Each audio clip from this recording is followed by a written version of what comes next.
Hi friends, आज मैं आपको बताऊंगा ज्योग्राफी इन अर्थ के बारे में। ज्योग्राफी क्या है एंड अर्थ के बारे में।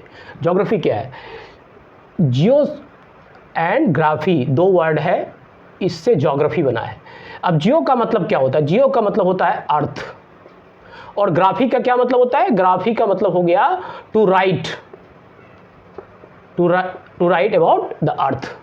तो क्या हम ज्योग्राफी में पूरे अर्थ के बारे में जानकारी प्राप्त करते हैं या लिखते हैं? नहीं, ज्योग्राफी में हम लोग केवल अर्थ सरफेस के बारे में ही जानकारी प्राप्त करते हैं। ये चीज़ आपको जानना चाहिए। और अर्थ सरफेस को जो अफेक्टेड फैक्टर है उसके बारे में हम लोग जानकारी प्राप्त करते हैं। थोड़ा सा ये कॉन्सेप्ट जानना जरूरी है। तो geography is a study of the what ever the physical and economic and human activities on the earth surface, that is called actually geography. अब हम बात करते हैं कि भाई अर्थ क्या है। अर्थ जो है आपका प्लैनेट है, और ये प्लैनेट जो है इसका शेप क्या है। तो नॉर्मली लोग बोलते हैं भूगोल, हिंदी में क्या बोलते हैं इसको? भूगोल। और ज्योग्राफी क्या बोलते हैं? भूगोल। तो भूगोल बेसिकली गोल है क्या? भू मतलब जियो मतलब अर्थ, गोल का मतलब हुआ सर्कुलर। अब हम ये देखते हैं कि क्या ये पृथ्वी जो है वो गोल है क्या? नहीं। तो ये कहीं ना कहीं पूर्णतः गोल नहीं है, ये तो मालूम ही होगा। तो एग्जैक्टली उसका टर्म क्या है? अर्थ के शेप का एग्जैक्ट टर्म जो है, शब्द क्या है? तो उसको बोलते हैं जियोड, GEOEID, जियोड। जो जिसका शेप कैसा होता है? Oblate, that is called oblate spheroid. What is that? अर्थ का शेप जो है इस प्रकार का होता है। देखिए, ऑबलेट स्फेरॉइड मतलब फ्लैटेंड जो है, ये आपका नॉर्थ एंड साउथ जो है थोड़ा सा फ्लैटेंड होता है, उसको बोलते हैं ऑबलेट स्फेरॉइड। इसका एग्जैक्ट नाम है ये अर्थ के शेप का। अब हम बात करते हैं इसमें, आप ये देखेंगे कि अर्थ के बारे में जानकारी जो है वो ज्योग्राफी के अंतर्गत मिलता है, मतलब अर्थ सरफेस के बारे में ली।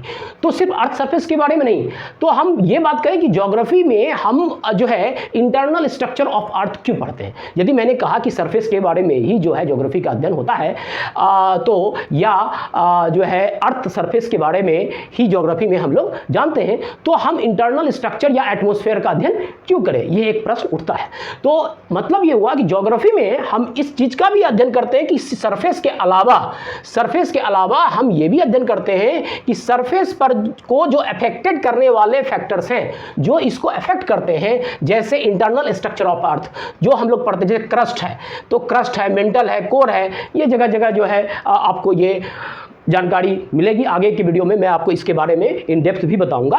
लेकिन ये कहीं ना कहीं मान लीजिए कि ज्वालामुखी कहीं से निकल रहा है, वोल्केनो, तो अर्थ सरफेस को इफेक्ट करेगा, है ना। तो ये जो करेगा आपको इफेक्ट, तो अफेक्टिंग फैक्टर जो अर्थ सरफेस पर होता है उसका अध्ययन जो है हम ज्योग्राफी के अंतर्गत करते हैं। इसी प्रकार से 10,000 एक्चुअली किलोमीटर तक ऊपर जो है कहीं ना कहीं एटमॉस्फेयर का इंपैक्ट जो है अर्थ सरफेस पर होता है, और इसलिए हम एटमॉस्फेयर का अध्ययन भी ज्योग्राफी के अंतर्गत करते हैं।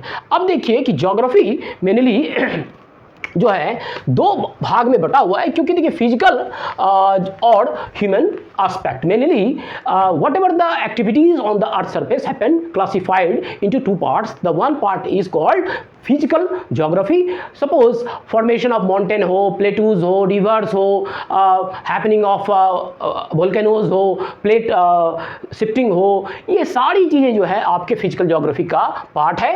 और ह्यूमन में आप whatever the human एक्टिविटी हो, जनसंख्या वितरण हो, सेटलमेंट हो, ये सारी चीज़ें जो है आपका ह्यूमन में आता है। तो इसके बारे में मैं आपको डिटेल से नेक्स्ट वीडियो में बताऊंगा। Thank you so much.